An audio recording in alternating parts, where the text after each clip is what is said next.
and it's going to be green light racing here at Monza. Here goes Noah. We're going to try and go wheel to wheel with the leader. Vic, once again, back on the top step. We did say take it easy. Oh my goodness. Sinead's going to go for it here into 14, 15. Side by side, is it going to be Mercedes or is it going to be a BMW?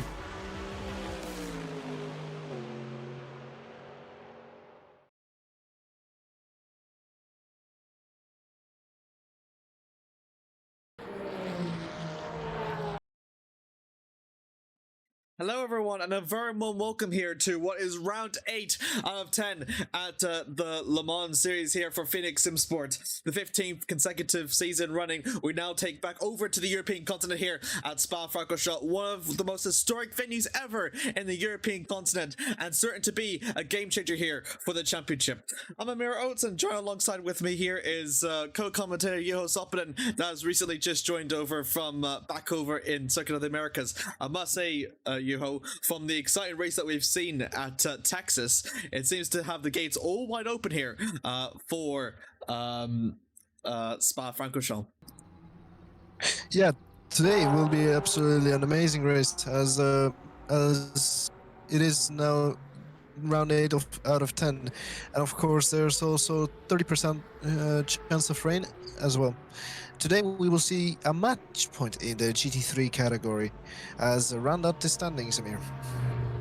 Absolutely indeed. A quick overlook for the standings, as you've mentioned before. Now it's currently Ryan Wart holds on to the lead, 171 points away from Kenneth Peterson, 165. Sebastian Bost continues on for his good form of run in third, hoping to bring that title fight up to his pitcher.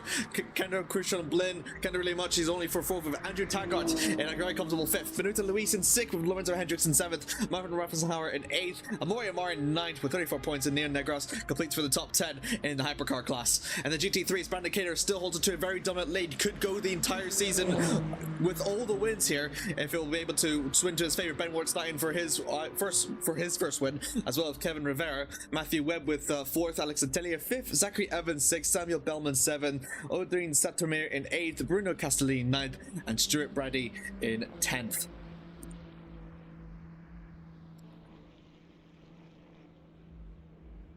Now we're currently going over with 3 minutes left to go here for on practice. Wagner Marquez, a new debutant here, I believe, currently sets the fastest time for the time being. It seems to be 1 minute clear ahead of Lorenzo Hendricks. Hendricks again still eyeing for his, I think he's still eyeing for his first podium, I believe. In that case, he's been very, very strong, but hasn't really swung in his favor, especially whenever you think during his qualifying records too. Yeah, it seems that in his quality performance he's always really good, but in the race it has sometimes gone wrong, sometimes gone right. But here he could have a chance on the podium, of course, if everything goes right. But I will say about this track, anything can happen on this track, but it's gonna be a bit of a chaos also during lapping the GT3s. As we've seen in real life, there's been a bit of incidents here at Spa most of the times when you lap someone. As here we are with Shiki, and there's a BMW GT3, if that's, I don't know, I think it's a Webb or Mass or Hay at least. But as continuing on, in this track, it's very hard to sometimes lap anyone when there's a lot of battles, mostly. And this track mostly consists of high speed corners, but also very slow speed corners. It's a mixture of chaos and there could be a lot of chances here, as Marquez has done the fastest lap in practice currently with a 2:00.677, and Lorenzo Hendricks is behind in second, just 1 second shy. That's something. I just realized Brandon Ward holds the fastest time currently in the GT3s. There's no sign of Bradley Cater for the time being. Could be leaving at the last minute, of course, but still going to be pretty interesting nonetheless. We are, believe, going to have it seems to be 5 cars that have set their lap times here in the GT3s in line. So we could be looking here for 14 car field here. Of course, Spa-Francorchamps, one of the few tracks in the world to be aged over 100 years old, with their first opening dating back over to August 2021, and ever since then it's been a huge staple in the motorsports world. Of course, the endurance side of things, the Endurance World Championship had the 8 Hours of Spa back in 1973, and as you've always said, has always been a spectacular staple in not only in the European motorsport scene, but throughout the entire world. Of course, things have changed very fast since the original layout back in the 1920s and 30s, as we see a spin down the background. I think that was Bartels. It was indeed Bartels. He'll be entered into the pits with 8 seconds left to go. A much change of the... Sorry, go ahead. Yes, I'm sorry to interrupt, but also, Spa has been a pretty much of a staple, but also hosting the 24 hours of Spa also in GTWC, as which there has been a lot of drama, chaos, and also tragedies and victories as well, and joys of this track. Most of the people love this track, most of the people hate this track, but whose opinion it is, I have respect to them either way. Fair enough. I'm it's completely understandable indeed, and again, it's one of those very polarizing tracks sometimes, but is often in contention to be a fan favorite. I'm sure if you have a discussion with most of these drivers, indeed, many would point to the latter rather than to the former, I'd reckon. But indeed, and apologies for the misinformation, everyone. Marquez has actually raced here. He raced all the way back in, I think it was back in Qatar or Le Mans, but didn't finish back then. But again, going a second clear from Hendricks during practice is all very, very impressive indeed for himself. And Hendricks, as we said, hasn't reached the podium. Finished top 4 in a magnitude of occasions, but it's come very, very eagerly close. Of course, one of the closest ones that we see them manage to take it was actually back in Circuit of the Americas, funnily enough, until, you know, a spectacular crash that's happened unfortunately put an end to that. And Cheeky is also still eyeing for his first win, but a fierce battle with Ben Wart put a bit of jeopardy to that, and Proxy said £5 on Brady for a GT3. Don't necessarily blame me there. Yeah, I would put some bets on Wart as well in GT3, at least £10. At least £10, which is funny because you don't actually use that currency back in Finland. Oh yeah, at least 100 Finnish crowns, classic. Cars are going to start to line up onto the pit lane exit. We're going to see who will be able to come up from the top. Bartels will be the one able to lead. Kevin Rivera follows down behind. And then you can see the BMW of Brian Mass.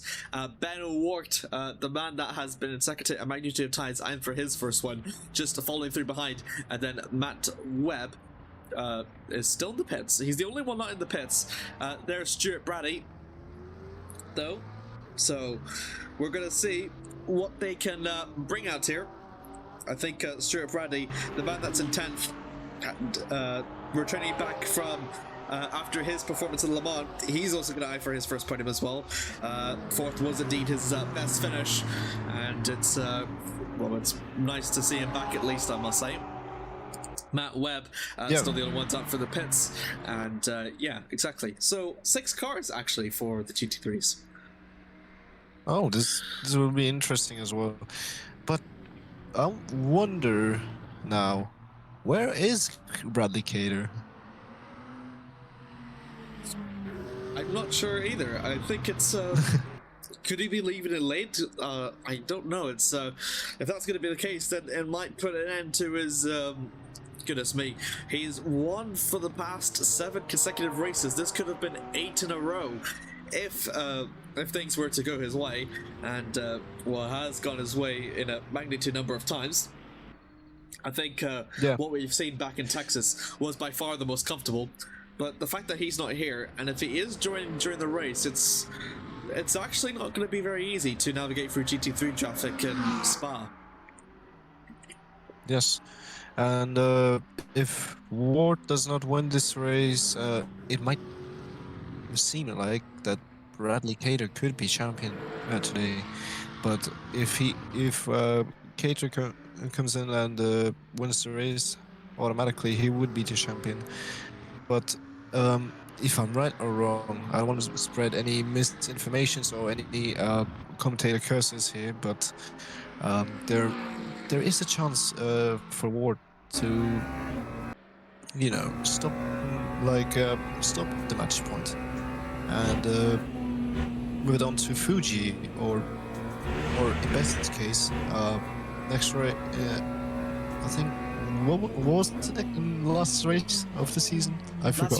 Last race is in Fuji, and the next race after this one is in Seabrooke. So this is going to be indeed the end of the European scheme of the calendar. Ryan both Michael Bartos now in the Dutchman. We're going to see what the lap along the GT3 is going to be like in Spa-Francorchamps, braking really hard. This is the tightest first corner that we have on the calendar, down to 60 kilometers an hour, and then need to get a very good exit from there. Need to avoid a bit through the sausage curves, as I'm sure you know. It really does bring its challenges out here.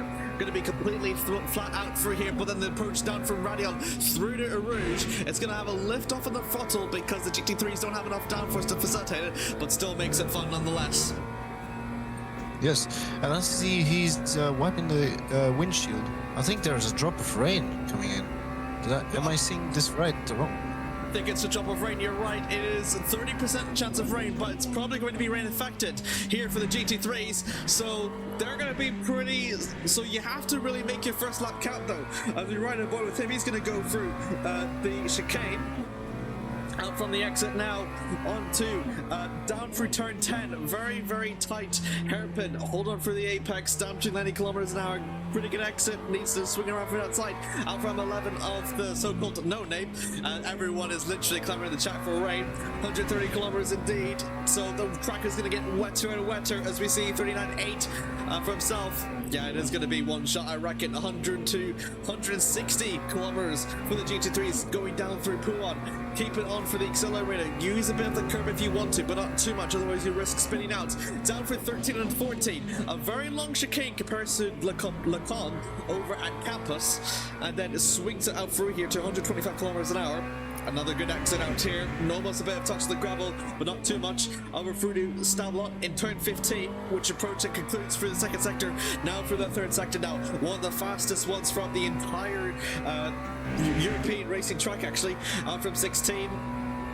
And then here we go. We get to see the GT3s breathe and manage to put their floor down and really go at it through 16, out from the exit 17 of Blanchemont, really fearsome, and then out from 18 there. And here we go, one of the most difficult chicanes actually through the calendar here. 165, and just needs to be careful through the accelerator. He does so, and looking to be a validated lap for Bartels as he will go across the line. And will be a 225. Yep, it will be a 225, but there are people that are going faster than Bartels currently, as Rivera has is starting his lap actually. But yeah, as we go through the straight here before Eau Rouge and Radio. Van Wart set the fastest time. It's 1.6 seconds clear of Bartels. So, wow. The question is, because the rain is going to affect the GT3s more over time, if there'll be even a chance for Van Wart, Bartels, Bradley to improve even further. Yeah, this is a one shot for sure. But if the rain will reduce, then it's not going to be a one shot. For at least, and it will save Bartels and Brady and Rivera and Mass, mostly GT3 drivers, as we go through, if I remember right, now we're going through Bruxelles here. Very long hairpin, actually. Not really a hairpin, but you know what I mean. I'm going through No Name here. Looks to be like Ben Ward might set a really good lap time here. Now we're going through Pouan as well. and very good corner, very good exit out of there. Just needs to maximize everything, and then going through the what Alex Brundle calls it, the Piff Paff chicane here. It's a very weird name, I know, but it's a very good corner at least. But as we also go through Stavalo now, and going through Courbe Paul Frère, yeah, look at that. Ben Ward goes 1 second faster in the second sector as we see a puff of gravel right there, as Bartels is actually going faster than Ward, it seems like, as he's gonna try to make this count. Going through the bus stop chicane now, on to the main start finish straight. One lap. What lap will Michel Butters do? Coming across the line, it's a 2:22.8, but Ward behind is going pretty much faster. Rivera. He comes across the line and Rivera he has goes done it, first. but actually has improves too as well. I can't believe it. 1 second, 1/10 faster than Rivera. Rivera indeed having crossed the line, he's set his validated lap time, so it seems to be pretty much on track battle between these two. The question is though, there's about 2 minutes left to go. I don't think they'll have enough time to put in another lap though. I'll have to see for that. 17 minutes indeed on the clock, and 2:22s is what we're going to see, so it'll be very, very close to see if they can set a valid lap time here. Make it a 3-shot here, because Kevin Rivera has done the fastest first sector by 4 tenths, as we can see. Actually, more than 4 tenths, maybe 5 tenths at least, as he's gonna go through Bruxelles here. He has to get this right, because this corner has every bit of line, like very different lines which people could take. Maybe a wider line, maybe a tighter line, who knows? As we now go through Pouon here, as Rivera, very good entry as it seems, and a very good exit. Just makes it stick, like he's just savoring also the track, as Michel Bartels, as we see, going through the Piff Paff chicane, as Rivera coming through the Piff Paff chicane as well. It seems like these three might battle in the race, to be fair. What are your thoughts about it, Amir, as well? I couldn't agree with you more. 40 seconds left on for the clock now. Still running on with Bartels though. Bartels 38.9 on the first sector. That is the slowest out of the other two, and I don't think it'll be much of improvement to get himself out of third whenever the people ahead are improving, but there could be time gained on through the chicane. We'll see what the McLaren Dutch driver can do out from the exit now, and the time is going to see if it'll be an improvement for himself. 1 second slower. And it's not an improvement for himself. Rivera will go for across the line. It is an improvement, 7 tenths quicker, and Ben Wart now is going to go to the pits. He doesn't have enough time. Kevin Rivera holds the GT3 pole position here. Wow, that's amazing for Rivera. I mean, I for a moment thought it would be Bartels, or at least Ward going for pole. Oh my goodness me! That's a slide. What a save! Shut up! That's a save right there, my friend. It's not a save. I think it's just showing off. Oh, well, showboating. Oh my goodness me! Imagine. Oh wow! So very, very exciting GT3 battle that we've just seen here. We're going to move swiftly on to the hypercars now, and we're going to have a 5-minute grace period. But again, lack of Bradley Cater, I think we've got one of our most exciting qualifying performances in between Bartels, Wart, and Rivera. Bradley actually managed to improve and get himself up into third. Wow, that is amazing from Bradley as well. Absolute commitment also on this track as well, as yes, indeed, Cater did say £5 on Brady for GT3. I think that gave him a lot of motivation. Indeed. I think it's going to be pretty exciting between what we've seen from these 4 drivers. If anything was to happen at all during the race, again, Rivera and Ward, they're going to eye for their first GT3 wins. Bradley's going to hope to continue and push himself up from the table. I think he was just in the glimpse of the top 10, so this is going to really help his cause.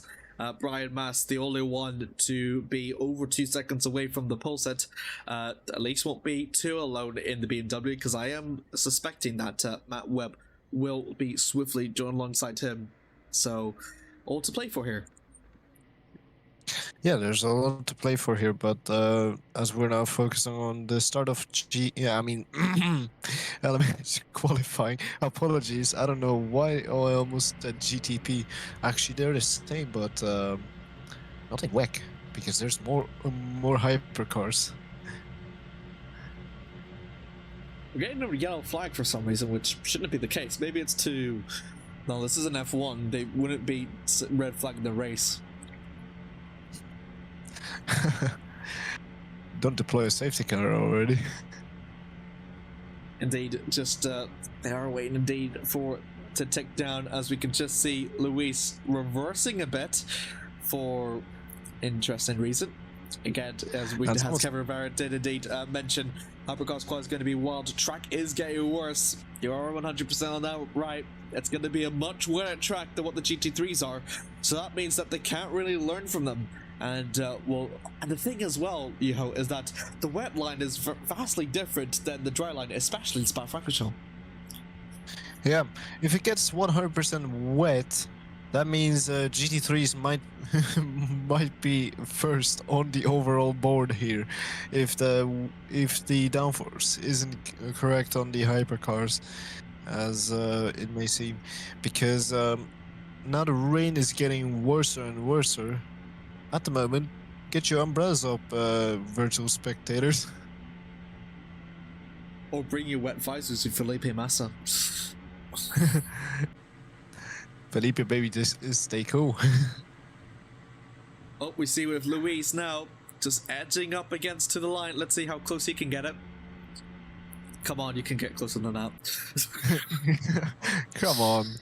Emilio Arpe, though, he's a debutant, I believe. I think he was just promoted from tier 2, actually, and a warm. I think he was, if I remember correctly. He's not. I just want to make sure I've got my sources right. Yes, I do. Indeed, Emil Arp, a new debutant here in the hypercar category. Again, just straight from tier 2, done very, very well, and this will be his first outing in tier 1. So, all the warm welcomes to you, Emil, and we hope you enjoy here at tier 1. And also Nadales as well. I think he joined also from tier 2 to tier 1, if I'm correct or wrong. I think you might be right. To be honest, because yeah, he did. He came second previously back in the Kota in tier 2. So this is indeed going to be his debut. Actually won in tier 1 back in Le Mans 2 and came second in the LM2 challenge. So a man that brings in for a lot of pedigree. It's going to be interesting to see how he'll perform. Emil Arp, if I look over for himself. It's hard to tell. Usually, Hunter it did, but Emil it didn't. But anyways, we're green going though once again. So play your cards on terms of who's going to come out for top. Cheeky and Wart are going to continue from their battle back in Le Mans. They still have unfinished business for some reason, heading down through the chicane. Come on, lads, it's not the race yet. Keep it cool. Lads, calm down. It's not a race. I think they're showboating. Oh my goodness me, that sign was Hendricks who hits on the grass over for the back. And I accidentally did not change it over to the hypercars. Let me change it over. There we go. Beautiful. Luis, first one on track. Cheeky, Wart, Hendricks, Del Peterson behind. Marquez and Arp and Nandas. Taggart behind, and Sandy Birchie as well. The race to get a triple lap. Yeah, indeed. They are indeed battling for a dry lap, as you've mentioned.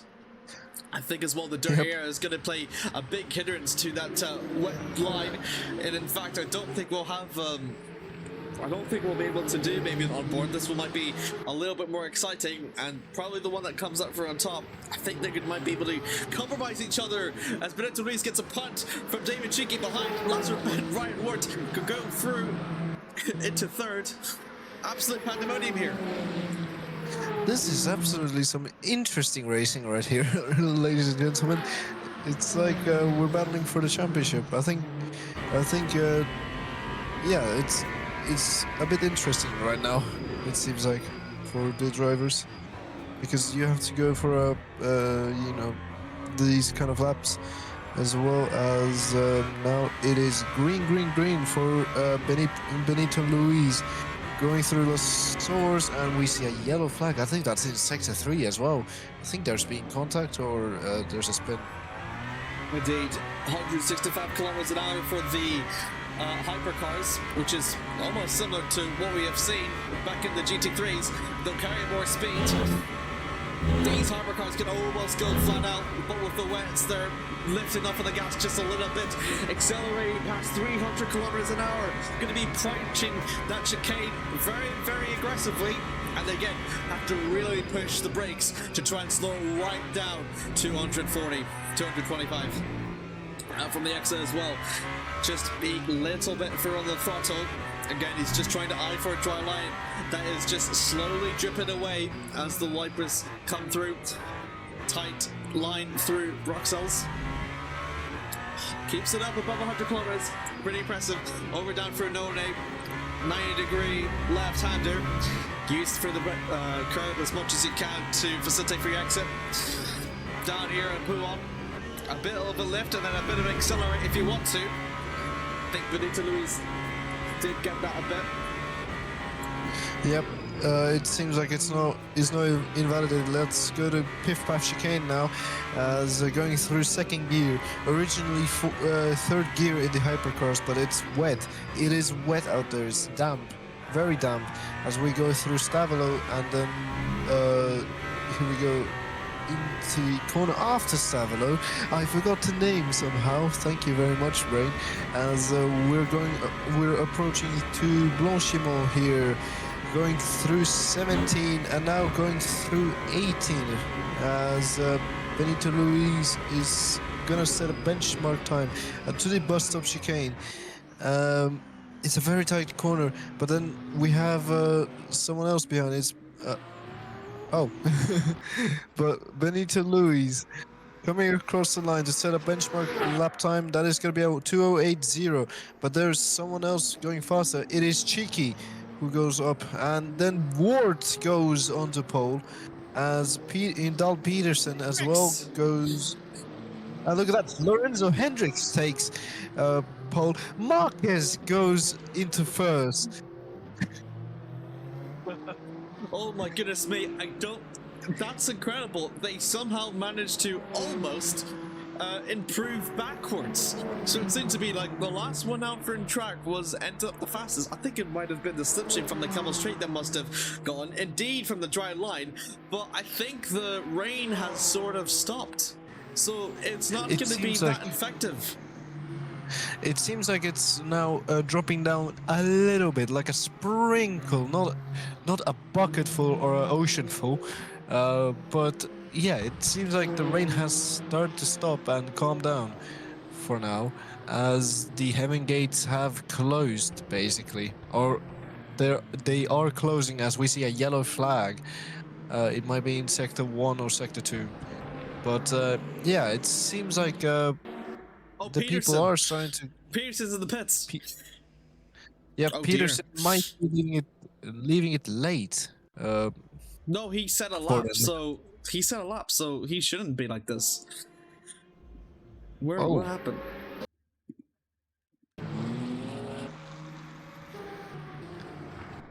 All right, going there through. you go.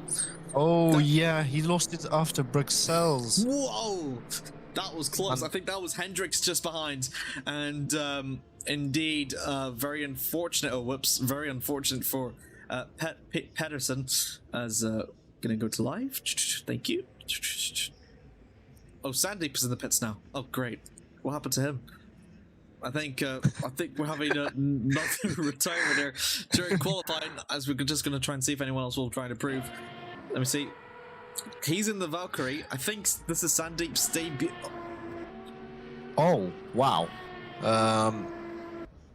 Okay, That he was just... a racing line, or just lag. I think that might have been lag. Mike DeKez is going to go into the pits. So he thinks he's done all that he possibly can, or the race is getting wetter. No time improvements up from the board yet. 3 minutes left to go here during qualifying. Let's see here for what they can do. Ryan Ward just needs to find 300s to take P2 away from Hendricks. 5 tenths if he wants to even overtake Marquette though. Yeah, Oh 6 my tenths. goodness Yeah. me! Oh no! Henderson, That is David Cheeky is Cheeky. out. David Cheeky, my goodness me, that was hectic. Oh my That goodness was me, a heavy Andrew Taggart is out as well. It seems like the rain is getting much more worse. It seems like, and people aren't, starting to improve. Oh And my Ryan goodness Ward me. spins. Ryan Ward spins, the championship leader. This might mark the end of qualifying. It seems like, because Marquez has done the fast lap, but Ryan Ward cannot improve. As is this showboating, or is it's a bit spin? Yeah, he spun around, but yeah, it seems like qualifying is over. Never mind, it is not. But will Hendricks have time to put up a lap? Is that Hendricks or Waters? I don't know. Yeah, it's saying Hendricks. My bad, ladies and gentlemen. Yeah, Hendricks is trying to get himself out on the track and set a really good lap time, but it's raining more, as Kevin Rivera says. But what can Hendricks do? Raining. That is raining. It is super duper raining. That's not going to be an improvement at all. And I think what we're seeing through is drivers struggling through. Yeah, Onto the. yeah, it's a real struggle. It's a real struggle, going wide into Bruxelles, basically, and then going through No Name. Yeah, there is no chance you can improve in these kind of conditions. You're already 6 seconds slower, basically. He's on his outlap. From the I know, but he's on the his thing outlap. is, He's got 50 seconds left to go to try and catch up to the finish line. This is going to be against the wire with 40 seconds left to go. Let's see. 40. He might be 6 seconds late. That's all I can say. I think it's just going to be about 1 second late. It's going to be close. 30 seconds left to go. Come on, Lorenzo. Let's see if this works. This might be a really heroic try from Lorenzo, but as he goes through Blanchimont, oh my goodness! He's giving us all. He's giving it all for the final 2 corners. Is it going to make it? 8, 7, 6. 6 seconds. 4, 3, 2, 1. Oh no! No, he's not making it. My God, that was so I close. counted it. It was 6 seconds late at least. Oh, that was so close. Oh, that Very was close, but still yet too far. And yeah, as it seems like Marquez takes pole position from Hendricks, Ward, Dal Peterson, Cheeky, Taggart, Louise, and Bergie. As we get also Arpe and Nadalis, and the others seem to have not set a time, if I'm right or wrong. Yeah, they haven't set time because I don't think they're going to be here racing. That is the way how this stands. Marquez, though, very impressive. A DNF could be looking over to a podium. And Hendricks, again, very, very good for him to niche second place. Ryan Ward still continuing on for his his high in third. Kenneth Del Peterson still hoping to put the charge up front in fourth. David Cheeky in fifth with Andrew Taggart Oh, poor news for him. He's fifth. He's sixth, not actually the fifth that he's been hoping for. Benito Luis, the first man on track, he can only do seventh. Actually, nearly 2 seconds away from Marquez in the end. Sandy, Bergi, Emil Arp, and Alejandro Naldez, the three debutants here, are 8th, 9th, and 10th respectively. So very, very interesting there across the board. Overlooking to the GT3s, it's Kevin Rivera that takes his first pole position here this season, I believe, and just edges out Ben Wart by 7/10 with Mikael Bartels, all the top three within a second. And in fact, Stuart Brady in fourth. I think something must have changed there at the end because Bartels was ahead of Brady in the end, and Brian Mass completes through a top 5.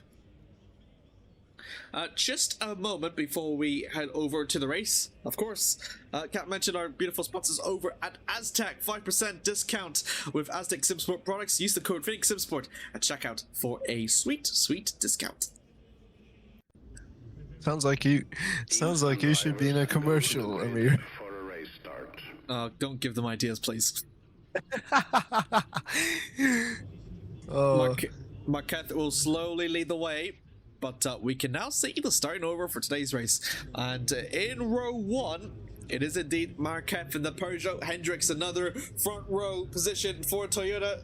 That completes for row 1. Row 2 will hold the Ferrari of Ryan Wart, championship leader of Kevin Pearson, championship contender in 4th. David Sheeky in 5th, just ahead of Ryan Wolf, Andrew Taggart, Wart's teammate, in 6th. Benito Luis, the second of the Alpines, in 7th, and Santi Berchi, the sole Aston Martin, in 8th in the debutant. Emil Arp in 9th, with Alejandro Naldez in 10th, the two debutants sharing row 5.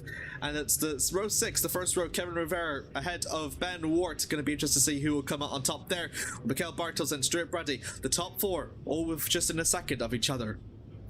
And then outside of that one, we have the two BMW duo of Brian Mass and Matt Webb.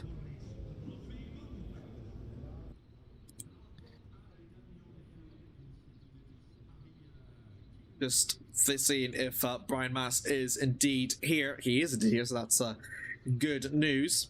Oh no, Matt Webb isn't here, so it's just the sole BMW of Brian Mass. The sole BMW of Mass is alone in there at 5th. Any predictions though, Yuho, for what we can expect here for today's race?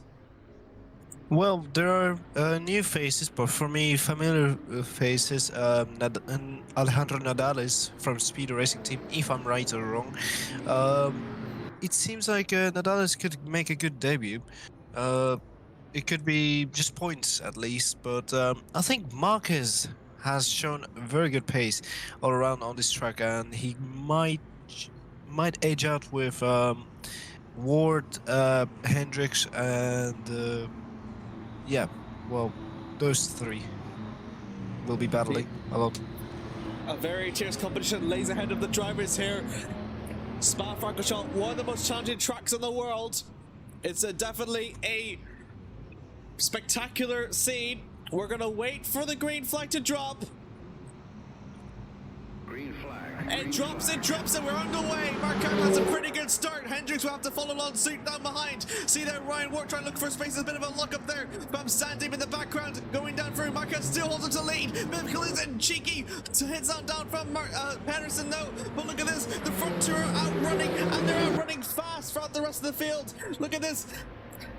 Kendrick's gonna go around for Radial Fruta Rouge, and it's gonna be super, super close. Look at this down for the back. Cheeky gonna try and make up 2 places here. Overtakes Ryan. Where's he gonna take down 2 Peterson here? Down for the Camel straight. He is going to make it up and down into P2. Look at this. Hendricks gonna make a rig out from the outside of Magna Marquez. It's gonna be super close. Is the toy driver gonna make it? No, he's not. He has to go wide out for the chicane. And look at this. Marquez also has to take a bit of the gravel. Absolutely incredible scenes that we're seeing here in just the first lap of hypercar racing. Still gonna have a look around through. Can't really do much. And here we go down for the back here. It's gonna continue to lose 1 places. That's a collision. That's the championship leader in massive trouble and drops down in the process. Oh, it's a terrible start from Ryan Ward. It's just, he has gone wrong, very, very wrong for him. As yeah, it was near collision with Hendricks and Marquez. Marquez holds on to the lead, but Hendricks nearly spinning out also on the process and nearly losing progress, but at least keeps it well held as Ward goes down the inside of one of the Alpines. I don't recognize who is that. I think Luis, it was Brian Wart, though, meanwhile. Ben Wart, sorry. 5/10 away from Rivera. These two have been kind of battling out a bit left, right, and center, and it looked to be very close, but Rivera just has about enough of a gap to pull away, and Bradley still maintains through that second. Look at this, all sharing a second between each other, so the GT3s is going to be pretty exciting what we've seen here. Barlow's gone a bit too deep, out from the entry into the third sector now. This will put him under pressure from Bradley. Let's see out here. Ryan on board with Bradley now, if he will make a move there onto the Porsche. Still looking out front of the field though. It's absolutely exciting battles that we're witnessing here, but I think our attention has to maybe drop into the front now. You can see the rain getting even heavier now, and Stuart Bradley not looking close enough to make the move though. But let's have a look up to the hypercars, and David Cheeky a bit hard on the exit through turn 1 is going to be under pressure from Kevin Pearson. This will allow for himself to really take his championship opportunity by the horns. Anything can happen here. anything can happen here. It seems that Cheeky is getting very closer to Hendricks. Hendricks has to take the defensive line here, and Cheeky's gonna go onto the outside of the line, but he cannot make the move there. It's getting worse and worse. But look at this, Cheeky's going right to the outside. He's gonna take second place from Hendricks. Oh my goodness me, it's getting very wet here. Hendricks is getting pretty much swallowed up here, as Peterson might come round the outside of Hendricks. Ah, look at that! Peterson is off! Peterson is off! My goodness me! Oh no! And that has been a golden opportunity for himself to retake the championship lead. It ends in tears for Kenneth. Yep, but never say never here in Spa, because it's raining a lot here. But look at this, Ryan Ward is making a heroic comeback after having a very difficult start in 5th place, and there's Nadalis in 4th. And this might go in the way of Ward at the moment if Peterson catches up to the other driver. But look at this, Hendricks is still behind Cheeky as we focus on Ward now, the championship leader here. Lock off though, Nandaz will have to hold off for the time being. Touch it up towards Hendricks and Cheeky though. Cheeky is still eyeing for his first podium in Tier 1, I believe. Out from the exit though, Cheeky's lost it, and Hendricks is collected 2. Cheeky's off, big crash between the two of them. Big crash between the two of them. Oh, it goes in the way of Ward, but most importantly, Nadalis gets up to 2nd place in his debut. After a bad qualifying, now he's up to 2nd. I think he has a rain downforce setup, basically, here in this he predicted rain, and look at that. For the first corner, allow for Ryan Wart to be able to capitalize. Look at this down towards the back though. Ben Wart holds on to the lead for Rivera. Rivera goes right too much on it for too much onto the gravel. Will this allow to be pressure under Bartels? It won't. Still about 7/10 away clear. On from the exit here. Actually, the Aston Martin seems to be struggling a lot more early on the brakes, I believe. Oh my goodness me! Strip Bradley on, and he'll have to be there for 4th. Oh, no. Another yellow flag, I believe, out from the floor. Let's have to see where everyone else is going to go. This is going to be the first sector chicane. Andrew Target holding on to 7th for the time being. Oh, so hectic, I must say. And yeah, it's been a hectic start. Marquez is actually leading for substantially fast, nearly 6 seconds. Yes, nearly 6 seconds. It's been a pretty much of a dream start for Marquez here, as Rivera seems like Rivera has disconnected from the race, as he says in the chat. Oh no! Oh dear! Oh, that's so unfortunate. Oh no! That's sad news for the Puerto Rican. What seems to be able to take his first win, and it's not getting able to materialize. It's bitter feeling. for the Puerto Rican, and it's such sad news. Look at this battle for P4 though. 3-car field, and Hendricks able to try to get back into that podium position that was involved with Cheeky. Cheeky is still down behind. He's going to try and reclaim back into the podium position as well, but they have to fend off from Benito Luis. The man that started in 7th is all the way up into 4th, keeping his nose clean. What can he able to materialize here? Are we going to see the Canadian make a move here? It seems like he doesn't have the gap to make the move. But the thing is, Benito Luis is pretty much struggling in pace between Hendricks and Tsiki here.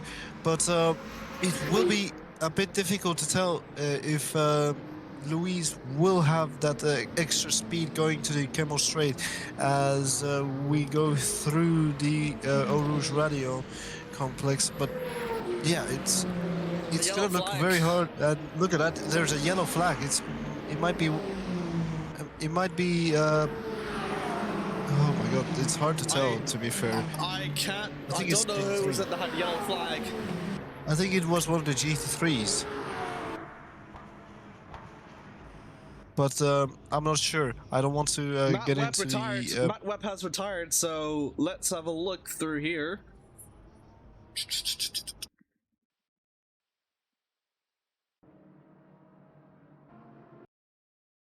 Come on, work. Behave. Oh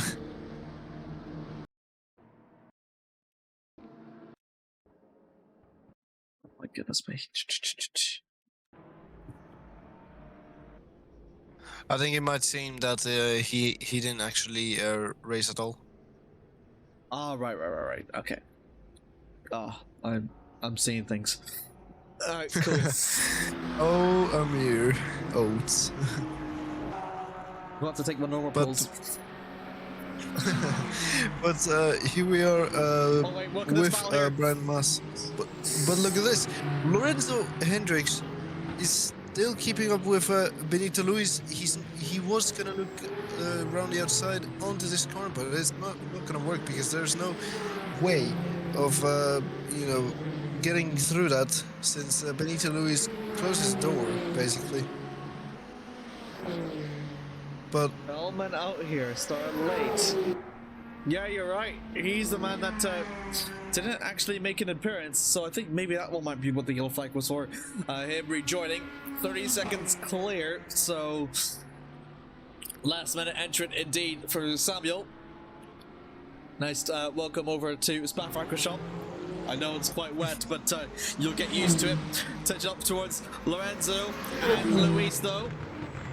Let's see if there'll be anything to make a move here. Cheeky holding down for the inside line, but didn't really take it. Wet weather master, indeed. Wet master weather.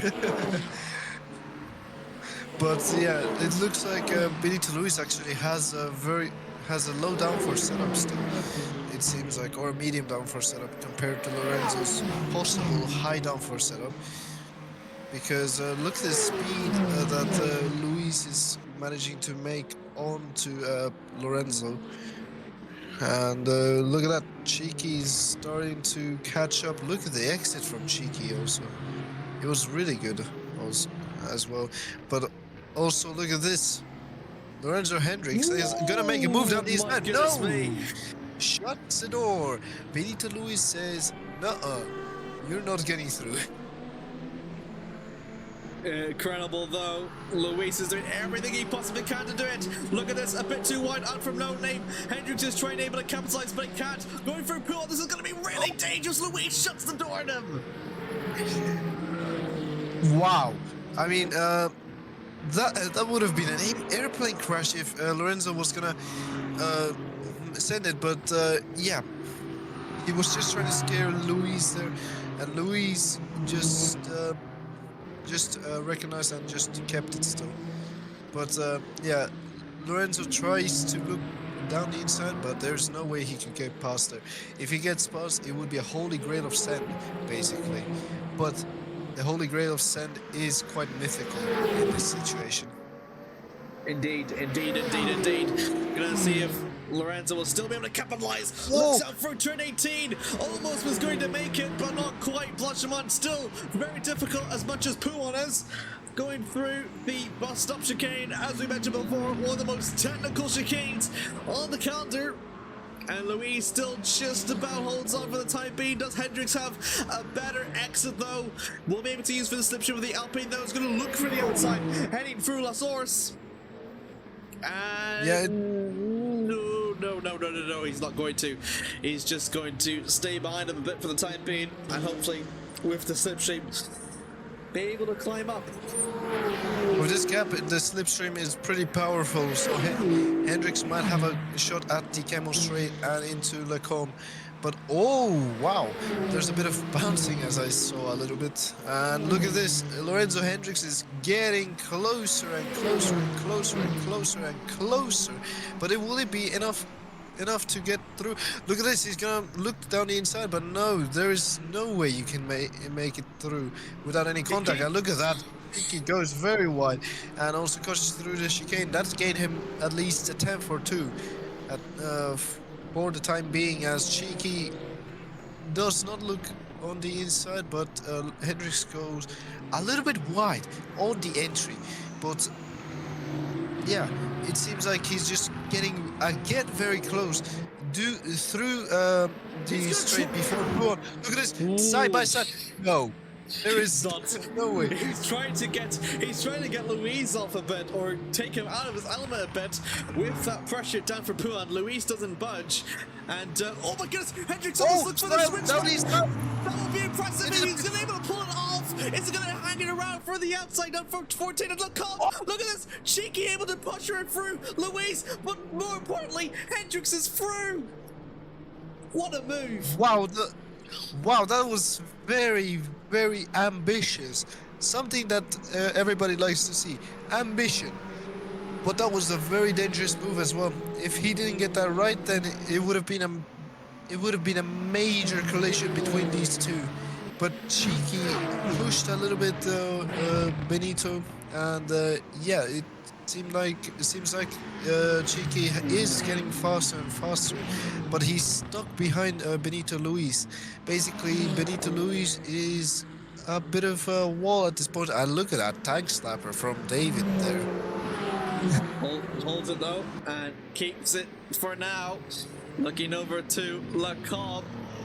No one quite getting out on top just yet for the time being, but can still really go through anyone's way. There we go, out from turn 2, 3, 4, 5, or Rouge up through to Radilon. And you can just see the spray and just how difficult that track is. Actually, I don't think Luis has a good exit. A bad exit from Radion, and look at this. This allows Cheeky to get alongside him, and Cheeky might get through on Luis. Luis actually fights back, counterattacks Cheeky here. They're side by side going through Lacombe and into the next corner. And look at this. Oh, Cheeky pushes Luis off the track, and Cheeky says, "See you later, mate." What a super clean move by David Cheeky, indeed. Just a bit much on them for the gravel. That was a bit rhetorical. It's I'm not sure if it was controversial or not, but given the line for turn 9, it's the track with the last amount of space. So can't imagine for Luis's probably argument there. I will have to be under pressure now from the car behind in Taggart. Taggart is about 8/10 away from behind, and he's going to be slowly catching up into 6th maybe, but I think that we'll see, and we'll there we go. Closest battle track now between these two. Yeah, closest battle on track is between Luis and Taggart. Taggart is catching up to Luis more than a 10th at least, or more than 100. But look at this, now we got traffic here, and this might play in the hands of Benito Luis if Taggart gets this wrong. Actually, it has played in the hands of Luis. Oh no! What is Spillman doing? My goodness me, he's gonna throw it down to the inside. That would have ended in tears. That would have ended in tears. Well, that was a sad. He thought he was in a faster class than a hypercars. I think he thought it was a GT3 at this point. And look at this, Arpe and Burgi are fighting against each other. As yeah, Burgi gets through, but gets a very bad exit, and Emil Arpe will have a really good exit and might have an ambition to get through here onto Orujan or Radion. Actually, He's too backs far out. away. He's way too far away, but he's trying to hope for Sandy to able to compromise his line out from a Rouge, and that didn't really work because he had a bad exit. So Sandy will at least continue to hold it on for the time being. Of course, you know, you've had common new racing common series indeed with Sandeep indeed. I think MX5's oh dear, through the gravel, Emilia Bet goes, but just keeps it on through track for the time being. Benito Luis is actually losing to Chiki and Hendricks, but will be under pressure from Andrew Taggart behind. Again, Taggart, Luis, and Harper, and oh my goodness me. Bleh. Oh my goodness me! Sandy Gucci goes flash and that will allow him to be under pressure from Arpo and Hellman. Yeah, and it has played in the hands of Emil Arpe, basically. As as it seems, Ward is leading GT3 currently. He is leading GT3s indeed. If I can blah. I'll take over from here now, but no, Emil Arpe is... No, you're fine. GT3 is now over to your left-hand side. Ward is indeed leading. Pretty comfortably, I must say, about 4 seconds away from Bartels and ready from his mistake. Still holds on to P3 as it stands. But as you've said, Ward is indeed leading, and by pretty comfortable margins. Well, not too comfortable, but comfortable enough in GT3s. Burgi out from the exit onto the chicane will be under pressure from Arba. Kenneth L. Peterson actually holds the fastest lap, but the problem is he's about a minute away from the leaders. Well, I mean, it could be that he made a pit stop. I think he had damage or very bad tires in the end of that spin. But yeah, as we see going through Eau Rouge and Radion between Burgi and Arpa. Oh my goodness me! Oh my goodness me! That's a bit of a cut from Burgi. I gained him like at least 0.2 of a second right here. But yeah, Arpa just seems to be clean in the corners. But as we see, yellow flag on track currently. Chiki's out! What has happened to Cheeky here? What has happened to Cheeky? Oh my goodness me, I cannot believe this. He was doing so well to recover up through the field from his collision, but let's see what's happened here. It seems like it might be a disconnection or a crash. Rock, paper, scissors, basically.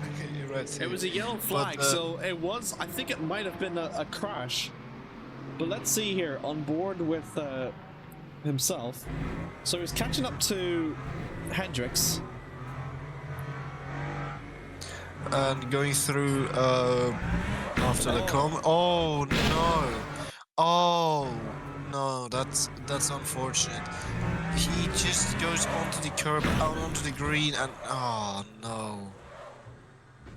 That is such a shame for David Cheeky right there, and that caused the end of his race right here.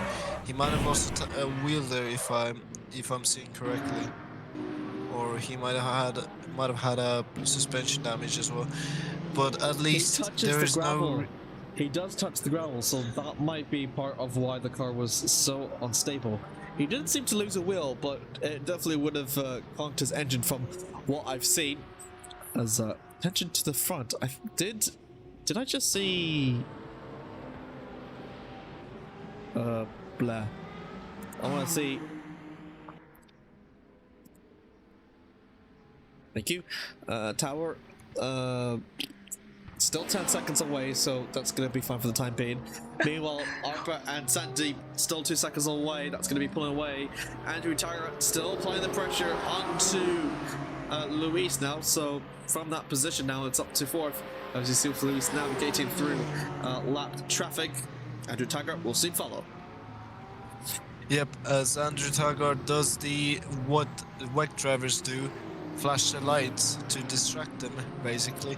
Or he's just flashing to the G3, noting them that, hey, I'm coming behind as well, so I'm going through. I'm the faster car here. But Andrew Taggart is gonna catch up to Luis currently, it seems like. But he has to maximize the exit from Bruxelles, going through No Name. And very good entry from both of them. Well done to both of them making through No Name. But now there's GT3 traffic, and this might play in the hands of Taggart here, because Benito Luis is getting slowed down here. Benito Luis needs to get a move on it, as it seems. Oh no! Look, Taggart is in trouble basically from the GT3. Couldn't get past, and yeah, he's frustrated, as you can see, very frustrated, because now he's lost half of the time that he gained on Benito Luis. Oh, Rivera's back in. Rivera's back into the race. The man that was, I was wondering why the Aston Martin was here, but he is indeed back after the disconnection that he suffered from. So that's all good news for himself. But Tiger and Luis, though, didn't really benefit one or the other. I think it just sort of stagnated, in my opinion. It's quite equal, as yeah, it seems like. Oh no, that's one of the McLaren GT3s. That's Bartels? the Dutchman right there. Yeah, Bartels is off. Oh, he rejoins, but at least it's a safe rejoin. I think he might have tapped the wall there, Amir, but well, I'm not quite sure, to be fair. Okay, let's have a look then, shall we? Yes. As it was into the exit of Blanchimont where he starts sliding. As here we are back onto this again, as he touches the green, but then he just loses it, and ABS kicks in, and then yeah, he touches the wall pretty hard indeed.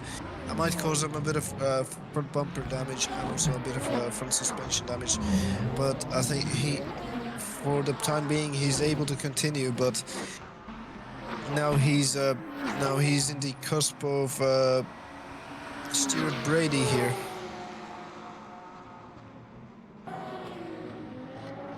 As Stuart Brady is trying to put pressure on Bartels here, as we just see. realized Taggart has lost a second to catch up to Luis, so yeah. Maybe it was a mistake, or it's traffic, possibly. But yeah, it might be a mistake, since I've not seen many traffic. But as we can see, Brady just looking at the inside, but then of course there is no way to get through there, as Bartels does get a very bad exit indeed. That allows Stuart Brady to compromise Bartels a little bit, but it's not gonna work here, the move, basically. Oh, no, it is. As Bartels, commentators curse, it is gonna help Brady to get up to P2, and as it seems like, Bradley, £5. I mean, they still got 11 seconds to try to catch up, and Bartels is indeed pretty quick, so don't expect that fight to be concluded. Andrew Taggart managed to find a 5/10. Still can't really find a way to close the gap to Luis, as we have a look through the number of stops. Actually, number of stops will be a good statistic indeed through the multi-class. Blah. I don't think anyone's made pit stops yet, as I can tell. They have not, so interesting. I wonder if anyone's on the dries. I wonder. Oh, Bartels is in the pits. Okay. Bartels is in the pits.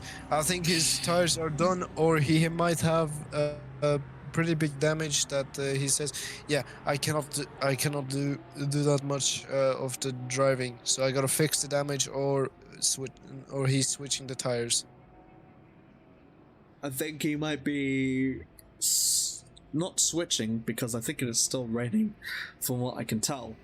But moving to a different new set of wets is probably the way that he will go.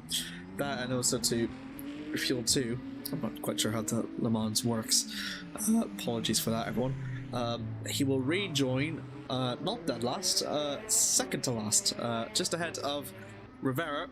In fact, he very comfortably. In fact, he's about 100 seconds. Rivera is about like an hour and 20. Sorry, not an hour 20. A minute 20 behind Bartels now. But our first stop, indeed. Look at this for updates. Actually, Andrew is really applying the pressure onto Luis. Yeah, it seems like Andrew's starting to catch up to Louise and fundamental of the rain here, as he does kind of flash a little bit of the lights again, as he needs to have a good exit here. It seems like Louise is in another state if he in this exit in Blanchimont, basically, because look at that.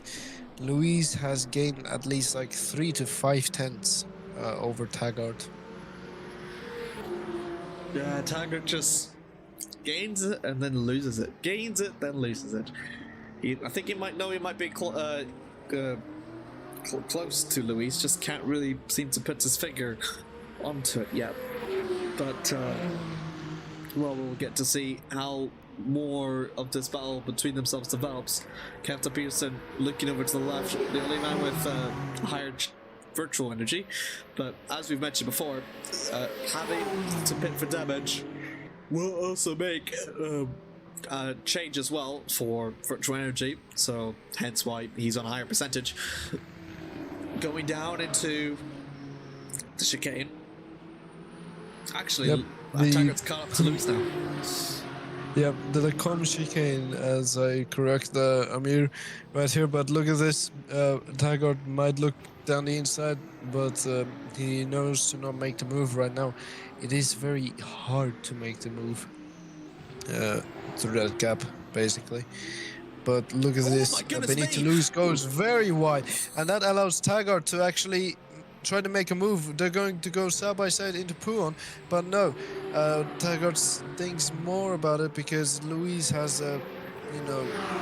hiding the gap, basically. Oh, Taggart goes very wide there, indeed.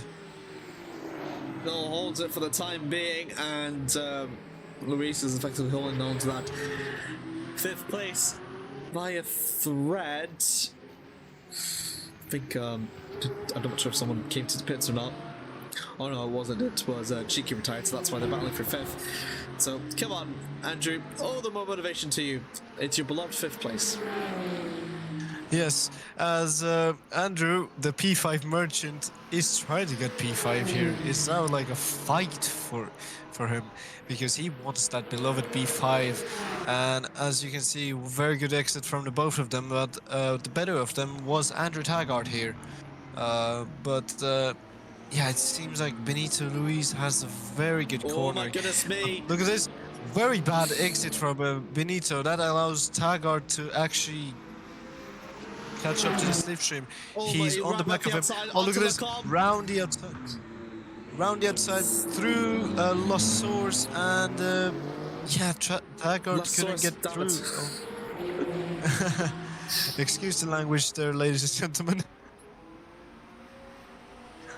Oh, I just realized I had you muted the entire time, sorry. Oh my goodness me! Bit wide onto Radion. I am joking about that, you. I'm sorry for the joke. Out through Kemmel straight out I through knew turn it. 6. Down through Lacombe chicane. I got it right this time. Is Andrew Tucker going able to bite the bullet? He's going to bite the bullet! Oh, Later on the brakes! brilliant Right ride. from the outside onto Lacombe! First 7 down for Dane! He's going to have to for the inside line! But Louise will have the inside line for this corner up coming! It's going to be so close! Is the Irishman going to be able to do it? He's been out for so long! He does it! What a brilliant move! That was a brilliant move from Andrew Taggart there. He just went for the outside. He said, enough is enough. I'm taking the P5 here. I'm on it. And he's now up to P5. The P5 merchant, as we call him, is now up to P5. Indeed, P5, 5, 5, 5, 5. But touching down towards the back down. Lots of fives. Emil Arp, I think, was a bit slow out from that exit, was about within a second to Sandy, but we'll have to find a way to close up for that gap again. But touching up to Alessandro Nadales, for a man that was in Tier 2 and making his debut in, Tier 1, he's doing miraculously impressive so far. Wow. I mean, kudos to the guys that have coached him a lot, but this is another level of driving right here. I mean, this is his first race in Tier 1, and it's raining. It's challenging for someone to go up from Tier 2 to Tier 1, and it's already raining. And it seems like he's just producing a very incredible drive, to be fair, as it seems like. But there is still 27.5 minutes to go. Don't count him out yet, because anything can happen in this race still. With 27 and at least 15 seconds to go. Indeed, ahead of established talents such as Ryan Ward, that completes for the podium. Hendricks, Taggart, definitely no easy feat as a wiggle, as we see from Alejandro. Still holds it in, holds on a pretty comfortable 3-second gap. In fact, faster than Ward and Hendricks behind him. So his best was a 2:15.9. In fact, only Marquette up ahead has managed to do one better. And in fact, Marquette, having DNF'd previously, he DNF'd back in, oh boy, Le Mans in round 6, could be eyeing for his first race win here in Tier 1. Indeed. But Ward is catching up pretty rapidly, as I see right now, as Nadales is doing all he can to keep second place and try to catch up to first as well. I mean, in every driver's mentality, you always want to be first, but at some points you have to sometimes stay in second, as he laps Bartels currently going through Blanchimont, and does it beautifully as well, cleanly as well. As here's the Chevrolet Corvette, looks like a Canadian livery also.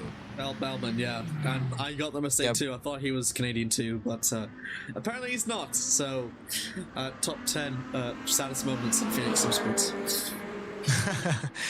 The thing is, I didn't want to assume he was Canadian because of a Canadian livery, so I just said, oh, I see the Canadian livery. Not sure whose lap traffic through the GT3's benefits who. I think we are seeing Ryan Ward catching up a bit to Alejandro. 6.2, 2.6, which is quite closer than 3.3, but still going to be fine at least for the time being. Oh, look at that. Alejandro is pulling off a gap onto Ryan Ward. I think Ryan Ward had to stay behind the GT3s through Eau Rouge Radio, but yeah, now Ryan Ward is basically, as far as I'm concerned, 4 seconds behind Ward. Hellman has yet to pit for the man that has started late and about 30 seconds behind, who's doing particularly well in those worn tires. Of course, the more worn the tires are, the less tread that they'll have with them, so the less likely that they'll get friction out onto the track with the smoother grooves, I guess. Bartos and Mass, only ones have done their scheduled stops, and Bartos is catching 1.5 seconds. So could be a chance to see these two maybe battle out, see how much Samuel can fend off. I think we might be seeing Sandeep slowly catching up to Harper. So I think they've exchanged positions once again, and they're going to go back and forth and back and forth and back and forth. Yeah, they're pretty much trading positions. Yeah, I'll give you this position if you can give me this position. Then they swap and swap and swap basically. I'll take but P8. yeah, No, I'll take P8. No, I'll take P8. I will take P8 anyway. So yeah, yes, as a Bellman is German, by the way. as a Yes, correction. thank you very much indeed. Yeah, I was just about to say that. But yeah, it seems like this race has been chaotic, and to the new ones that have not watched right now, welcome along. Is that okay if I give a bit of a recap of what happened at the race, as I remember? No. Yeah, go ahead. Oh man. All right. So at the start there was a bit of chaos as Ward dropped down from third to at least eighth, and then Dal Peterson had a terrible start to the race, spinning out, going to last. He's gone to the pits and swapped tires and fixed the damage and put more virtual energy. Trouble in the GT3 category. Also, Rivera was fighting with Ward, but unfortunately disconnection happened, and Ward is now comfortably, as it seems to be, in the lead of the G3 class, as also David Chisik. Wait, was it Cheeky. Whoa, Cheeky? Oh my goodness, My me, apologies. Bartos on the gravel. Anyways, continue. Cheeky had a bit of a crash while following Hendricks, and yeah, it hasn't gone well for the Ferrari driver. Great recap, And that's 10 out my of 10. recap. Would listen again. Oh my god, thank you. That's Andrew sweet. Taggart going through Toulon will be able to split a bit between Bartos and Bellman. Yellow flag. As we see yellow flag. What happened? What happened? What happened? What happened? What happened? What happened? What have we missed? No, that's Think- fine.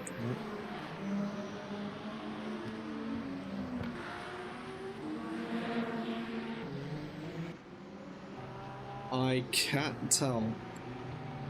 We Yeah, I don't have cannot any tell other as well. retirements. We don't have any retirements from the looks of things, so attention back towards battle for P3 between Bellman and Bartos. Of course, Bellman has yet to make his scheduled stop, so he's only fighting really on track. Benito Luis is going to be able to squish between these two GT3s as soon as he gets out there his way, which they both, he navigates out of his way, so he both does. Of course, Bellman, indeed, in my opinion, driver of the day for that absolute lunge onto Andrew Taggart, despite being in a GT3. I think that was superbly amazing from the German driver, and I'm immensely impressed. As that for behind is the man in P6, P7 in Emilar. Again, squished between the two GT3s. He will make his way through. We just got another retirement. That's Brian Mass. Oh no, that's unfortunate for Brian right there. As hang on, yeah, he was on the grid. Yes. Yeah, it was.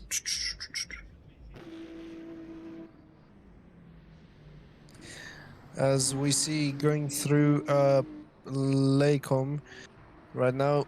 Oh, that is a tank slapper, and it seems to be another disconnect. No, That it was looked like lag. AI for a moment. That looks That was like lag to right? me. Oh, it's uncontrollable, the car, it seems like. I'm wondering if it was Going through because Bruxelles. I'm trying to. Oh my goodness me! I think that steering might be broken.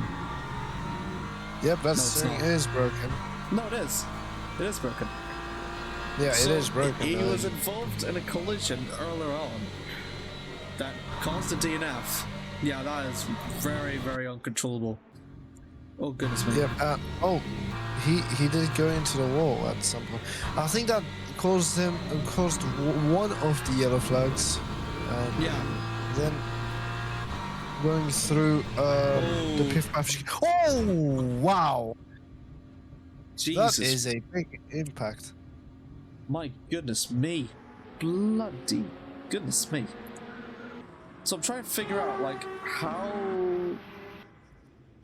how this has happened. Yeah, so I get that. I think that was just steering. I think that was just a steering, I believe. Cause Yeah, it might be just steering. Yeah. But he did touch the curb. Wow, oh my goodness me. But I want to see from a lap prior when his steering went a bit off.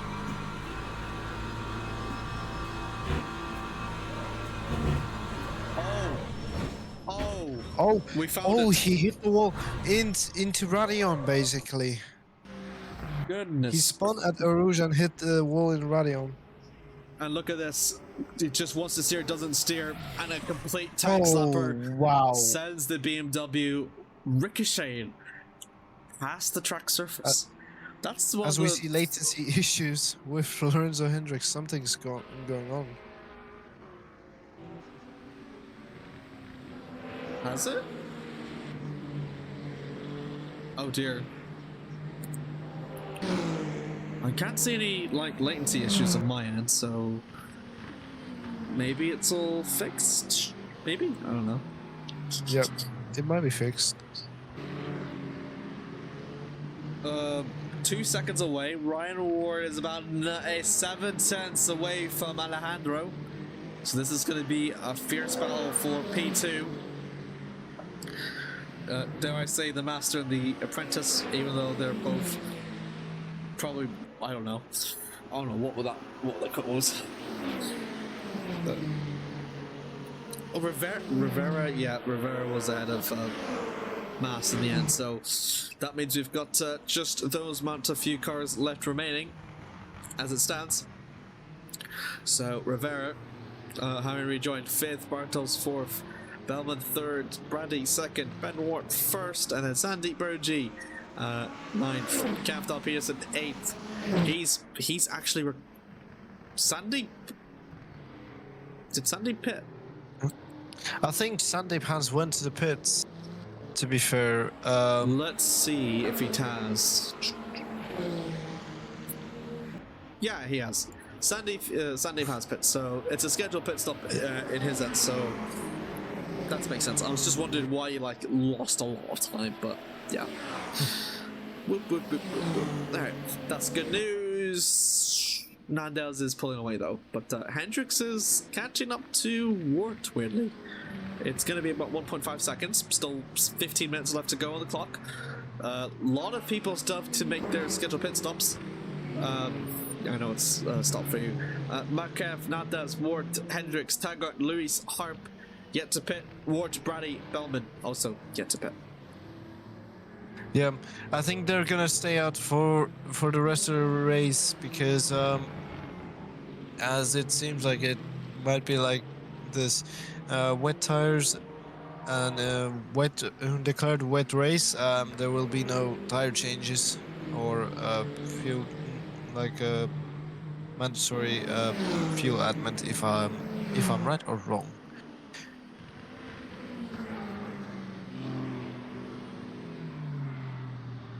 But yes, as we see, Hendricks currently, he's catching up. He's catched up to Wart and Nadales currently, and yeah, it seems like it's going to be a three-way battle for second place. right here. But yes, as it's 14 minutes and 15 seconds to go, and it's not over yet. It's still a bit long way to go. Indeed, as you say, 14 minutes. Anyone's real guesses. Much of the scheduled pit stop is indeed fouled or not, but usually around this time frame we see everyone go ahead and make through their mandatory stops. But could be a possibility if that will be the case here. Mike have done everything he possibly can to hold on to his lead and does so pretty comfortably, looking to take advantage from what happened over at Le Mans. Nadales, what a dream this will be for him to get up on here. And Hendricks, he's been up fourth so many times, wasn't winning, let alone podium contention, but never seemed to find his way through. But is gently catching up to Wart and Nadales, so could be looking at a 3-car battle for P2 in the closing stages of the race. Yes, it seems like Hendricks might be going on for a shot on the podium, as yeah, the World Championship leader currently in third, just trying to catch up to Nadales. Nadales seems to be slowing down the pace a little bit, like saving the tires and try to get to the end, as we see Arpa now catching up to Dal Peterson. Actually, Dal Peterson gets. Oh, there's a bit of contact between Dal Peterson and one of the GT3s, but that might be able to. Arpa might be able to try to make a pass. No, he can't, as we see. That is. Wow, is that cheeky? Or, No, oh, that's, no, Louise. Apologies, I've got things mixed up basically for It's some okay. reason. It's okay. Dal Peterson, though, has made his way up for the field and has managed to overtake Klappa and Luis. So, of course, they've been going through longer stints on the wet tires than the Danish driver has done so, and as such, that's going to put his Alpine mate in, well, not severe jeopardy, but at a disadvantage, shall we say, and could be looking at a change maybe here about the positions between these two. Although I think maybe Kenneth is taking Harpa with him. Sandeep is still again just close along as best he can. The engine burr. Engine burr. Brings a smile to my face. Yeah, the engine does bring a smile to my face. The engine knows, as we see a bit of flashing from Bailman. He's trying to get by Bartels, as Ward is in the Ward pits. has gone to the pits. Ward is actually exiting the pits after making a pit stop. I think it's just for hybrid energy that promotes Hendricks to the podium places, as yeah, it seems like people are gonna start to make pit stops here in the hypercar class. I almost said hyper class.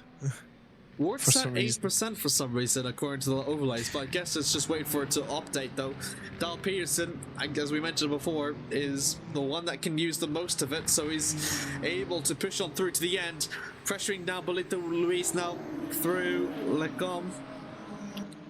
Yep, Through the and look at chicane he this. goes. Dal Peterson has catched up to Benito Luis, as yeah, it has updated. Ward has 16% of virtual energy, but will that be enough to make it to the end of the race with 10 minutes to go here in the race at Spa-Francorchamps for Phoenix Sports Le Mans Ultimate Championship?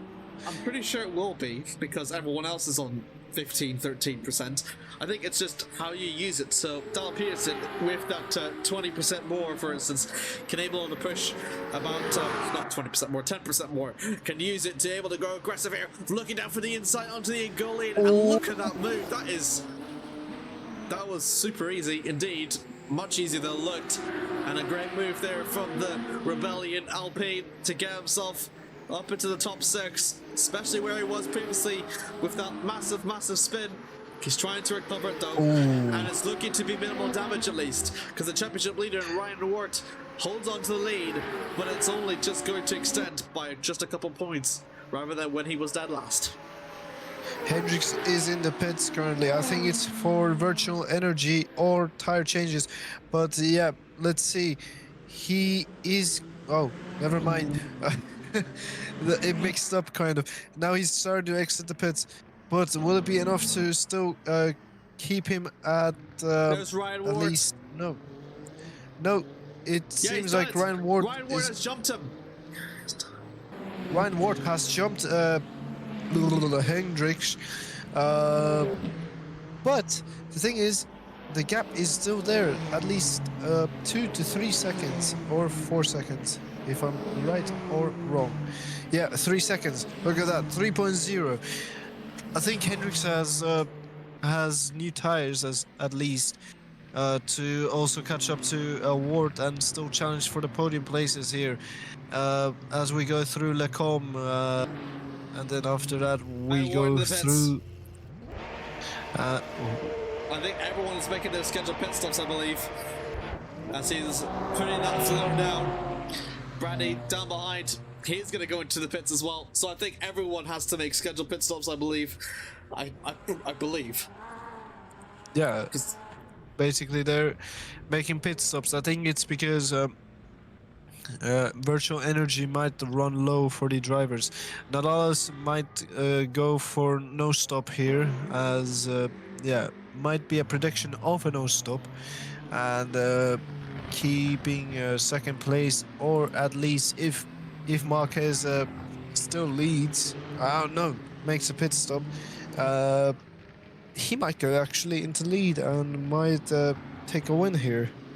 But there might be this, that if Nadal saves enough energy, he might go on to win this race.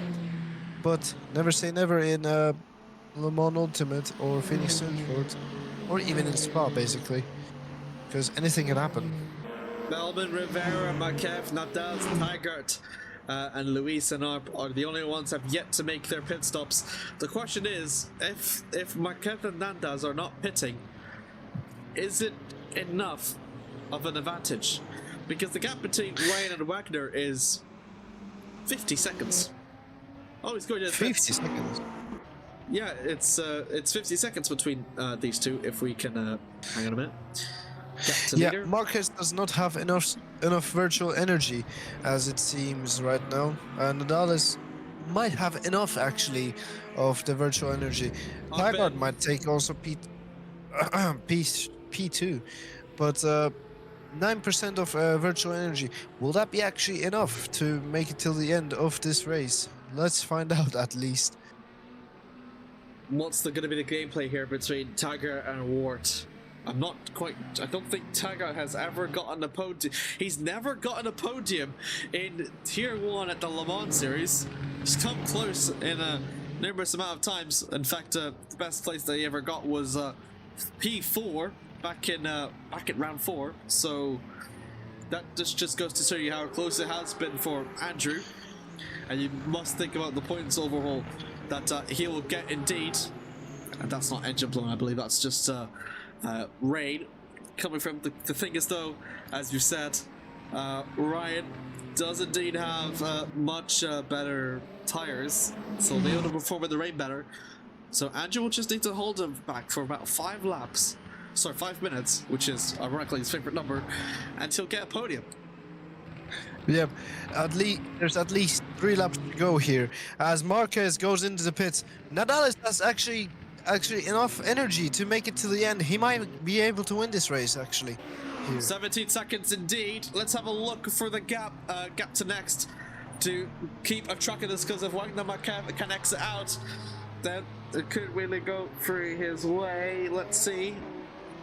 7 seconds. He's still going to be into the pits. He's exiting out for the pits now. There goes Nadal. It's going to be pretty close. Which way is it going to go? Whose way is it going to go? Oh, Nadal is into the pits. He's scheduling a pit stop. Oh, look at that! Yellow flag! But look at this! They're gonna go side by side into the Eau Rouge. Look at this! Marquez actually is in front. But Nadales goes in front. Nadales goes in front. Who is that? There might be a pit stop. Who is that retired? I don't know who retired exactly. But look at this, another yellow flag. I'm not quite sure who that is, but Hendricks though is not catching up to Wart, and Wart is not really catching up to Tiger as well. It says, oh my goodness me! oh, look at that! Whoa! There's a Porsche off. It's Brady! No, Stuart Brady! No, that's a shame. That's a shame. That's a big the man shame. that was running at the top two throughout the entire race has claimed another DNF. Oh man, that's gut wrenching right there for Stuart Brady, as Bradley was putting his money on Brady, but Eau Rouge has claimed another victim. It seems like. Work.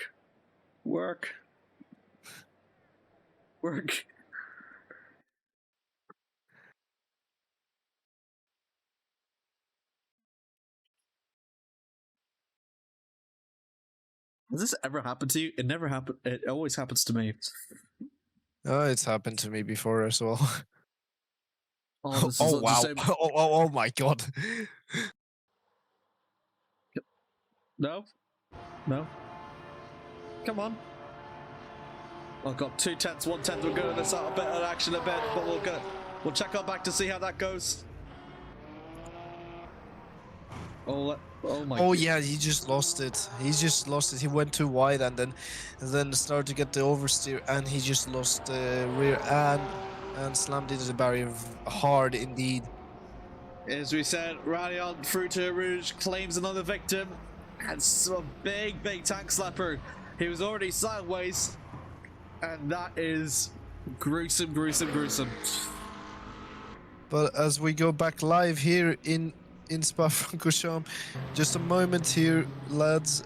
Oh my goodness me! Oh that my was goodness! A battle. This is what we've missed when we're looking at for the replay. He was trying to able to put pressure onto him, but couldn't to no avail.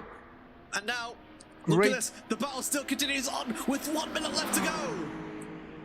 1 minute left to go. This is the final lap for the race, and this is going. He's going to throw it down to the inside onto turn 8. Is it going to happen? Nadales has the chance to make it into his first race win in turn 2, but it might be slipping out for his hands. Marquez makes it through.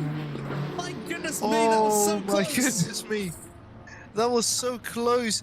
But I think Nadales still has the advantage to still catch up to Marquez, but this might go on still for ages. But this is the final lap of the race. Can Nadales do a last lap miracle here? Andrew Taggart, meanwhile, has dropped from the podium places. Ryan Ward and Hendricks have both gained the places. Hendricks has got one last gap to try and make 1.5 seconds, but it may not be enough for the Toyota driver. And for the Ferrari, it's everything it needs to do to just push the championship lead further ahead. But the shifter towards the back as Magna Marquez still holds on away from Nadales. What an intense fight we're seeing here. Under a minute left to go. Yes, indeed. Marquez made the move stick after the pit stop. He has had fresher tires. Nadales, well, to be fair, we thought he was going to take the race win, but it's going to go in the way of Marquez here.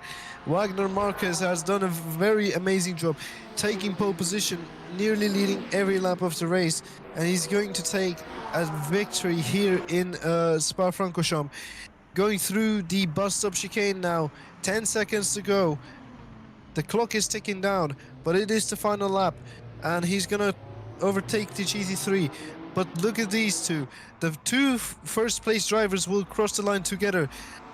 Wagner Marquez and Ben Ward win here in Spa, and that was a classy drive from both of them. Wagner Marquez takes the win from Nadales, and bravo from Nadales, taking his first podium in his debut race. It should have been his first race win, but absolutely gut-wrenching for him. Wagner Marquez did amazingly passing him, but as we see, Ryan Ward takes P3, but Kenneth Peterson, oh man, it was a very dramatic start for him in the race, and then a very bad ending. Benito Luis takes 7th place, and here comes Emil Arpa taking a P8 here. Pretty how do I say it? Near quiet race, but he had a battles with Sandy Burgi here. As yeah, what a race it was, Amir. I see Sandy Burgi has got drive for penalty as well. But as we've mentioned before, the rain continued to shower, but Wagner Marquez, from pole to race win, hardly anyone managed to challenge him, and in fact his late pit stop means that he was almost just about ahead of Nadales, but just a final minute battle mean that with that new momentum he can call that over to win. We can see Sandy Burgi going across the line. He will be the last of the hypercar classes, and Ben Wart in a similar dominant fashion will take home the win in the GT3s. So look over through the race results. Indeed, Wagner Marquez, very, very good performance from him. Managed to recover back from his Le Mans upset into a race win. Alejandro Nadales from a Tier 2 to a Tier 1. His first race in Tier 1 ends up with him on the podium. And it's no easy feat because he was ahead of championship leader Ryan Wart in third. Lorenzo Hendricks again misses out onto the podium. Finishes over for fourth, but it's been one of his best chances in that Toyota thus far. Andrew Taggart couldn't do much to fend off from Ward and Hendricks to finish off on the podium himself, but he'll be very happy with fifth for that performance. Kenneth Peterson, great performance for him from his recovery back in earlier on with the spin to get up into sixth and minimizes the damage between himself and Wart in that challenge up ahead. Benito Luis still finishes where he starts in seventh, with Emilio Arp and Santi Burgi in similar fashion, but these two continue to change blows throughout the race. Ben Wart, meanwhile, holds on to the GT3 lead, and fairly comfortably so, ahead of Kevin Rivera when he had a disconnect, and indeed, it's kind of unfortunate for them.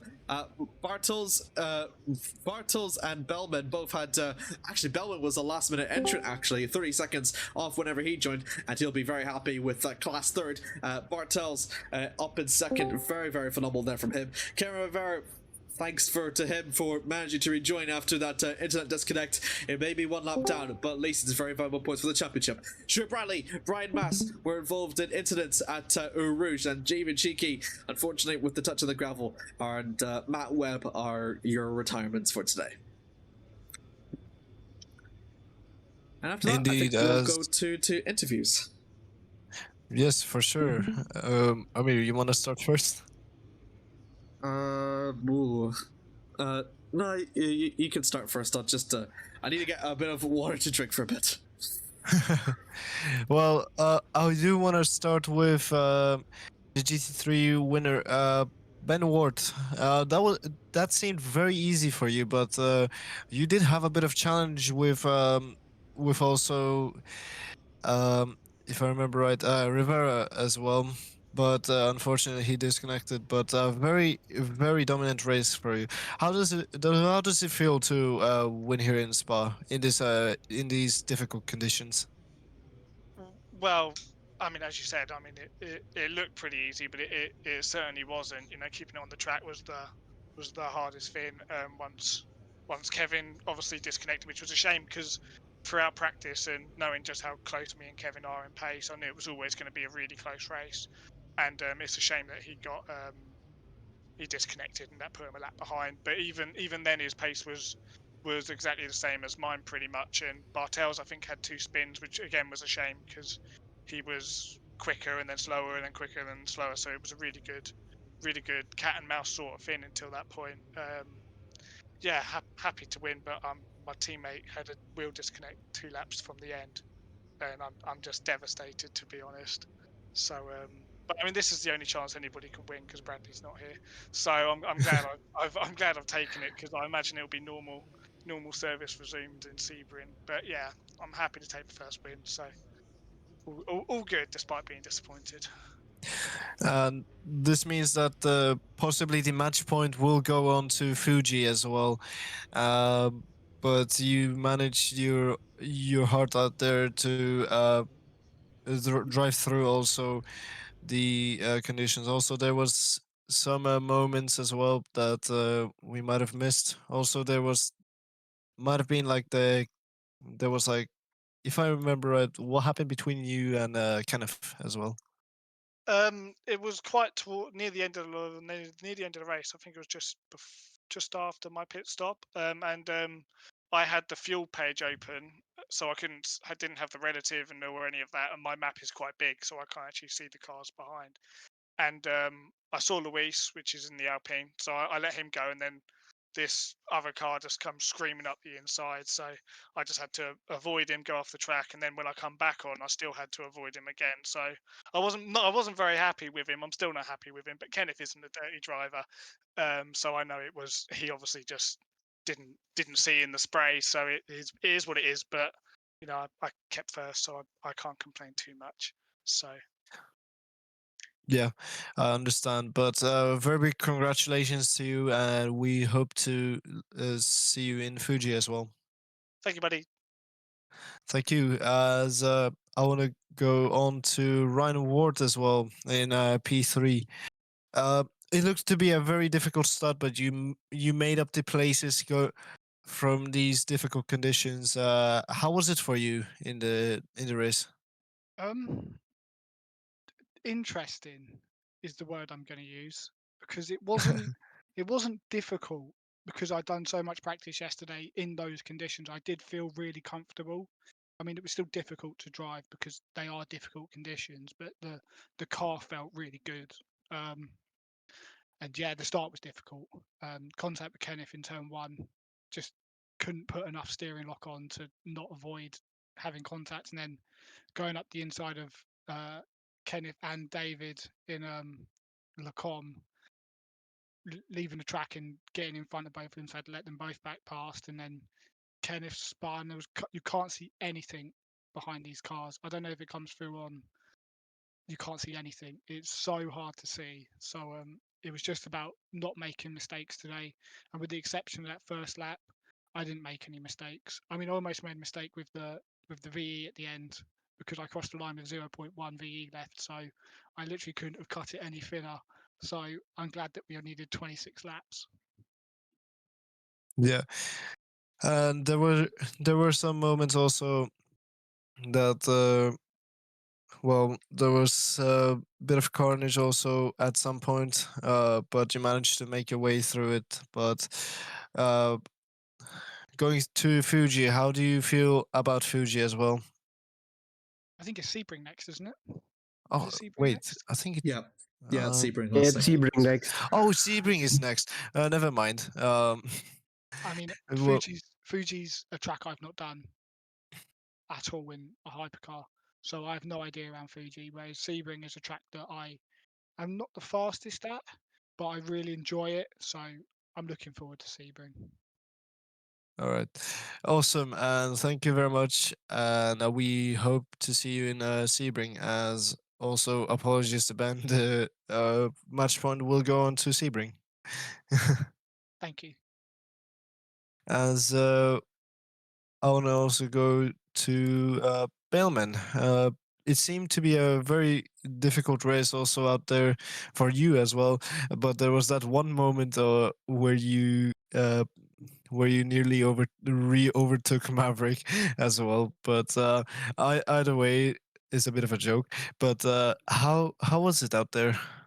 It was difficult, very difficult. I had zero practice. I couldn't practice yesterday because I didn't feel well. And today I got home like with 30 seconds left in quali, so I joined basically just for the race. And then I couldn't even start on time because I had to do something real quick before quali started, before race started. So yeah, I had zero practice. It was a good race. I didn't expect podium. To end up on the podium is really good, but obviously it was an issue for Stu, so would have rather gotten it different than just from an issue from somebody else. Well, I mean, you rushed home at least to make it to the race, but also there was also like some chaos happening also in qualifying. Would have you you would have liked to do qualifying as well? I I've mean, no clue what happened to quali, so I don't know. yeah, it started raining. It was still dry, but then it started to rain a lot and a lot more. But hey, congratulations on your result, and we'll see you in the Sebring as well. Yeah. And the last interview currently, if I'm right or wrong, Maverick. Hello. It seemed that you finished higher than P5, if I'm right or wrong. I don't know. It's looking like it is a P5, at least in the standings anyway. The script is strong. It seems to be. I just can't catch a break or anything, and I just can't get that podium. Today I think there was a great opportunity for it, but just with a poor start and then losing so much time, caught behind other drivers in the spray and etc. It just meant that even though we did the no stop, it just wasn't enough to jump enough people. And then Lorenzo getting me at the end there as well. Just caught a GT3 at exactly the wrong time, and yep, P5 it is for the third time in a row. So, I mean, it's good points. We move a little bit further ahead in the team standings, 290 points now to 249. So, it's one of those things. But yeah, I got to keep pushing for that podium. Yes, and it was quite difficult conditions, but there was a lot of battles. Which one was mostly your highlight of this race? Definitely the battle with Lewis. Always an absolute pleasure fighting with Lewis. We always tend to find each other on track, and once again we went wheel to wheel. It was very hard but very fair racing, and absolute pleasure racing him once again. Awesome. I look forward to seeing you in Sebring as well, Thank you. as always. And Yeah. remember to keep your head up, and hopefully you will get a podium. Thank you. And I move on to Amir right now. I'm not being interviewed, but indeed, thank you very I much know, for I know. taking. Oh my But goodness me! Amir, I do want to ask you, who's your driver of the day currently? Oh goodness in me! this? Fantastic question. It's honestly it's probably been one of the hardest ones I can award driver of the day to. If it was commentators' vote, probably off the top of my head. Oh my goodness me! It's so difficult because it's also the wets as well. And it's like the equal playing field. Not many people do practice on the wets as well.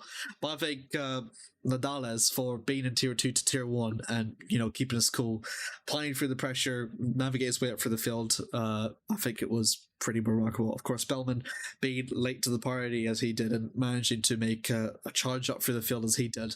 Also a good one as well for the GT3s. But yeah, congratulations to everyone that managed to race Spa-Francorchamps in the wet. Is definitely no easy feat at all. It adds to that danger factor that Belgium is really known for. Yeah, I agree with your statement, like the driver of the day, but also in GT3s, I would give the driver of the day to Bellman, of course. Tardy to the party, but still manages a very good race.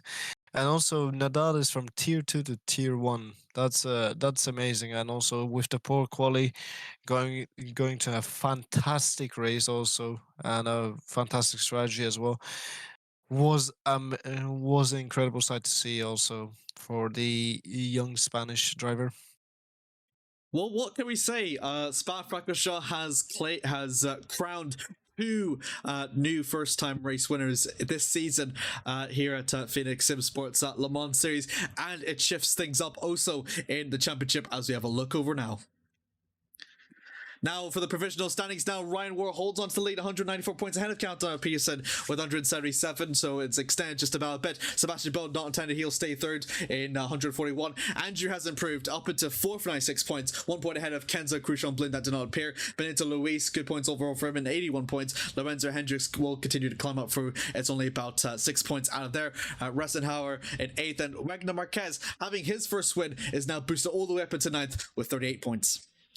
Meanwhile, over in the GT3s, Brandley Cater up to 266 after he used up his drop round this round. With Ben Ward, his first win has now brought it down to under 100 points, meaning will continue through to Sebring. Kim Rivera will follow through behind 144 points, so it's extended just a bit. With Matthew Webb in 4th, Samuel Bellman, good for him, he's now into the top 5 in 5th, 61 points. Alex Interior stays in 6th, 54 points, with Mikhail Bartels improves up into 7th, and Stuart Bradley also improves up to 39 points.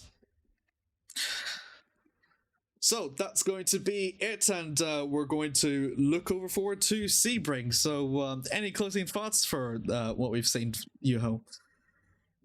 Very exciting race, very chaotic, but also there were some tragedies and joys as well.